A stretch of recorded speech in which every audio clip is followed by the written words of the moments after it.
question. But answer is that who is going to invest in this environment? আমাকে তো স্টেবিলিটিটা আনতে হবে। আমার স্টেবিলিটি আর্থিক খাতে কেবল এসেছে, রাজনৈতিক খাতে তো এখনো আসে নাই, সিকিউরিটি সিচুয়েশনে তো এখনো আনস্টেবল। সব কিছু মিলিয়ে এখনই কেউ বিনিয়োগে ঝাঁপিয়ে পড়বে এই প্রত্যাশা যদি কারো থাকে, আমি বলবো সেটা কারণ কাজে আমাকে বাস্তবসম্মত হতে হবে।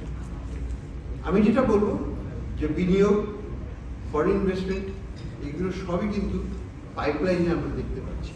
দেয়ার আর পজিটিভ সাইন্স অফ দ্যাট, কিন্তু আরেকটু সময় লাগবে। সামনে ইলেকশন, এই মুহূর্তে হয়তো বড় কেউ বিনিয়োগকারী আসতে চাইবে না, বিদেশি বিনিয়োগকারীরাও আসতে চাইবে না, যে পরবর্তী সরকার যদি আপনি চেঞ্জ করে ফেলে বা কিছু করে stop to the next stop. এটা স্বাভাবিক একটা পলিটিক্যাল প্রসেস, এটাকে আমাদেরকে বুঝতে হবে।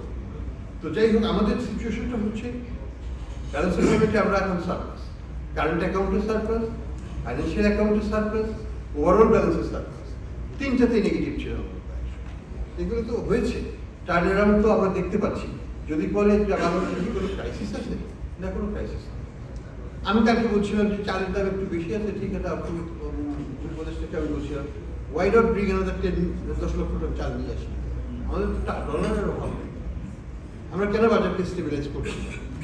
4 লক্ষ টনের কথা বলা হচ্ছে, 4 লক্ষ জায়গায় আমি যদি 10 লক্ষ আনি, অসুবিধা থাকে, আমার বাজারটা একটু 5 টাকা কমে, সেটা আমাকে স্টেবিলিটি দিলে আমাদের সামর্থ্য আছে সেটা করার। তো এই জিনিসগুলো এখন আমাদের হাতে আছে, আমরা চাইলে আমরা এখানে ইন্টারভেনশন করতে পারবো। আমি বান্ডেল থাকলে প্রতি সেনমানিতে টাকা বাঁচবে।